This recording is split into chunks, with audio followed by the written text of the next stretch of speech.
It is with great pride and commitment that we in the United Nations Environment Programme join the rest of the UN family and indeed citizens across the world to celebrate International Women's Day in the year 2015.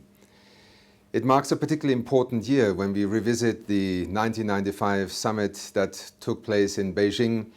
and develop both a declaration and the platform for action to address the issue of women and gender in the work of the United Nations and indeed in every member state and community across the planet.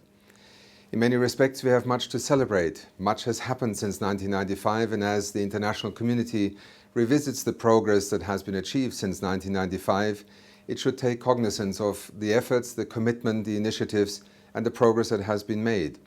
Indeed, in our own UN family, we now have UN Women, another testimony to the strengthened commitment of the United Nations system and its member states in trying to address the issue of women and gender. But let us also be clear that despite much of the progress, much remains to be done. Indeed, the fate of women and girls in many parts of the world remains a challenge, and it is not an issue that can be divided into North and South, into developed and developing countries. No, it is a challenge that permeates literally every society and community.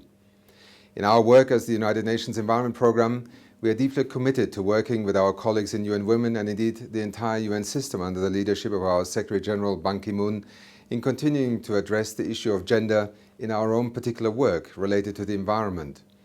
To some, environment may have a lot to do with science, with nature, with biology or with atmospheric science, but indeed much of what we do in UNEP relates directly to the issue and therefore also to the well-being of girls and women. But it is the vulnerability to disasters where very often women are particularly and directly affected and more vulnerable. But it is the issues of access to clean energy, which continues to be a major health threat in terms of how, in many parts of the world, women still have to rely on biomass and therefore many of the pollutants that are associated with using that energy source that directly affect women's health.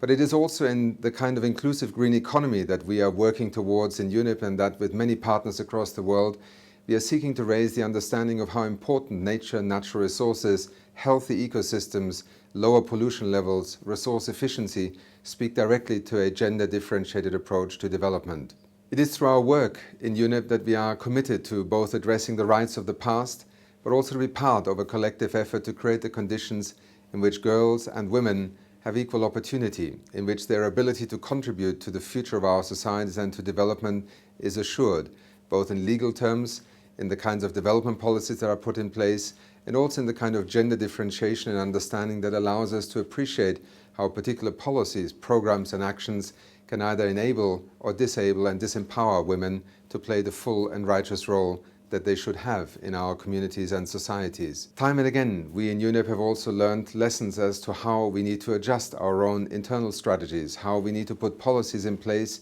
and how we have to raise awareness about the kinds of conditions that enable women to also play their full role in our own institution.